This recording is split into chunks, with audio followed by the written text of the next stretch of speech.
আজকে যারা প্রবাসী ভাই আছেন, অনেক প্রবাসী ভাই বোন আছেন, প্রবাসী থাকেন, অনেক বছর থেকেছেন, অনেক মানুষ আছে প্রবাস থেকে দেশে আসে।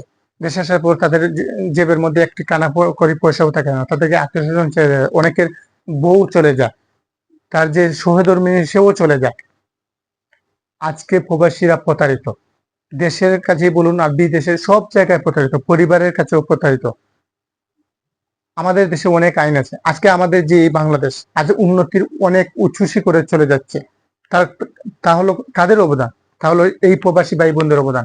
তারা এই আত্মত্যাগ করেছিল বলে, তাদের রক্তে গাম জড়ানো ট্যাক্স দিয়েছিল বলেই, তারা রেমিটেন্স পাঠাচ্ছে বলে আজকে আমাদের দেশ উন্নত হচ্ছে। কিন্তু আমাদের এই প্রবাসী ভাইদের জন্য কিছুই করা হয় না, শুধু কাগজে কলমে আর বক্তৃতার মধ্যে সীমাবদ্ধ। অনেক সংস্থা আছে যারা নাকি প্রবাসীদের জন্য কাজ করে, কিন্তু মূলত ওনারা কোনো কাজই সফলভাবে করতে পারতেছেন না। প্রবাসীদের যে দুঃখ কষ্ট যেগুলো আছে সেগুলো ঠিক জায়গায় রয়ে গেছে, শুধু তাদের নাম ব্যবহার করে তাদের তাদের যে সংস্থাগুলো আছে তাদের পরিচিতি বাড়াচ্ছে। আর আমার প্রবাসী ভাই বোনেরা অবহেলার পাত্র সবসময় ছিল এবং এখনো অবহেলার পাত্র হিসেবে আছে। নানান সময় নানান সরকার এসেছে, অনেক উদ্যোগ নিয়েছে, কিন্তু কোনো উদ্যোগেই সফল করতে পারেনি। আজকে পরিবার থেকেও তারা অবহেলিত। তারা যখন নির্দিষ্ট একটা সময় প্রবাসে কাটানোর পর দেশে এসে তারা তখন জিরো থাকে। তাদের জীবন যৌবন সবকিছু এই পরিবারের পরিজনের পিছনেই কাটিয়ে দিয়েছে, কিন্তু তারা সফল না। তার ভাই অনেক টাকা বলা হয়েছে, বোন অনেক টাকা বলা হয়েছে, কিন্তু যখন প্রবাস থেকে আপনি যখন আসলে তখন আপনাকে তারা দুশ্মন মনে করে, আপনাকে তাদের গোলা কাটা মনে করে। কারণ আপনার কষ্টে উপার্জনের টাকা দিয়ে আজকে তারা সফল হয়েছে। তারা চায় না আপনার সাথে ভালো সম্পর্ক রাখুক, কারণ ভালো সম্পর্ক রাখলে আপনাকে তারা দিতে হবে আপনার হিসাব বুঝিয়ে। তাই আপনার সাথে তারা সবসময় খারাপ ব্যবহার করে। ওই রকম ভাই বোন, ওই রকম পরিবার যাতে আপনার সাথে খারাপ ব্যবহার কখনোই করতে না পারে, সেই জন্য আপনাকে সেভ করতে হবে। আপনার তাদের যেটুকু চাহিদা আছে তাদেরকে অল্প অল্প দিয়ে আপনার কাছে অল্প রাখবে, যাতে আপনার সন্তান হওয়ার পর যাতে আপনার সন্তানের চিকিৎসার জন্য লেখাপড়ার জন্য অন্যের কাছে হাত পাততে না হয়। যাতে আপনি যখন অনেক বছর প্রবাস করার পর আপনার শরীর যখন দুর্বল হয়ে যাবে, আপনি যখন কাজ করার মতন সক্ষম থাকবেন না, তখন যাতে আপনাকে দাঁড়ে দাঁড়ে ঘুরতে না হয়, যাতে আপনার কাছে আপনার সম্পদ থাকে, সেই ব্যবস্থা আপনাকে করতে হবে। আপনাদেরকে বুঝতে হবে। আমার বাড়ি সিলেটে, আমার জন্ম সিলেট ভূমিতে। আমি জানি একান্নবর্তী পরিবার কি, আমি জানি একসাথে মিলেমিশে থাকার মধ্যে কতটুকু আনন্দ। যারা প্রবাসে যায় তারা পরিবারের জন্য কি করতে পারে আমি জানি। আমি সেই আমার তীক্ষ্ণ অভিজ্ঞতা থেকে বলছি। আপনি শুধু আত্মীয় স্বজন পরিবার পরিজনের চিন্তা করলে হবে না, আপনার নিজের চিন্তাও করতে হবে। কারণ যতদিন আপনার পকেটে মাল থাকবে ততদিন আপনার আপনজন থাকবে। যখন আপনার পকেট খালি হয়ে যাবে তখন আপনজন বলতে কাউকে আপনি পাবেন না। সবাই আপনাকে দেখলে এড়িয়ে যাবে। আপনি যদি এই রাস্তা দিয়ে যান, ওনারা ওই রাস্তা দিয়ে চলে যাবে। আপনার মুখে মুখে তারা হতে যাবে না, কারণ আপনি তাদেরকে করেছেন, তাদেরকে দিয়েছেন।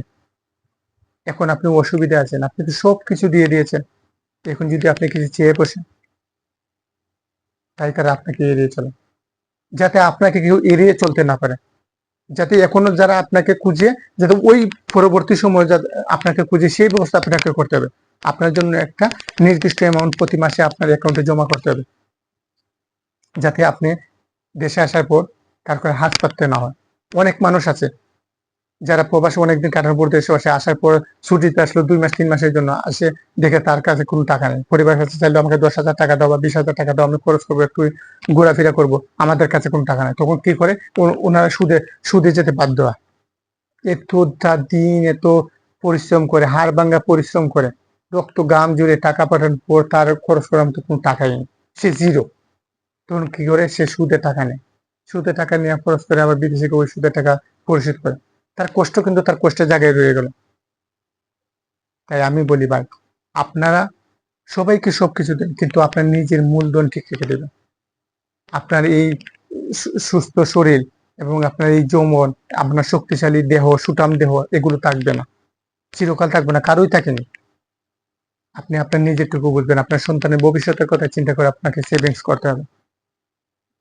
যতক্ষণ পর্যন্ত আপনারা রেমিটেন্স পাঠাচ্ছেন, দেশকে উন্নতির শিখরে নিয়ে যাচ্ছেন, আমরা অক্ষম, আমরা পারতেছি না আপনাদেরকে সম্পূর্ণ মর্যাদা দিতে।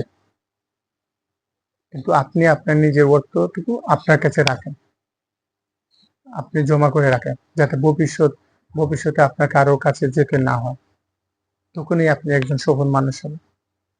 আপনার সন্তান আপনাকে নিয়ে গর্ব করবে, আমার বাবা প্রবাসী ছিল, আজকে আমরা এইখানে এইভাবে আছি। কিন্তু আপনি যখন, আপনার কাছে যখন কোনো অর্থ সংখ্যা থাকবে না, আপনার পরিবার পরিজন আত্মীয় স্বজন সবাই আত্মসাৎ করে আপনাকে ছেড়ে চলে যাবে, তখন আপনার সন্তান আপনাকে ধিক্কার দিবে, বাবা আমাদের জন্য কি করেছো, আপনি তো আপনার ভাইয়ের জন্য সবকিছু করেছেন, আপনার পরিবারের জন্য সবকিছু করেছেন, কিন্তু আমাদের জন্য তো আপনি কিছু করেননি। আজ আমরা অসহায়ের মতন জীবনযাপন করছি।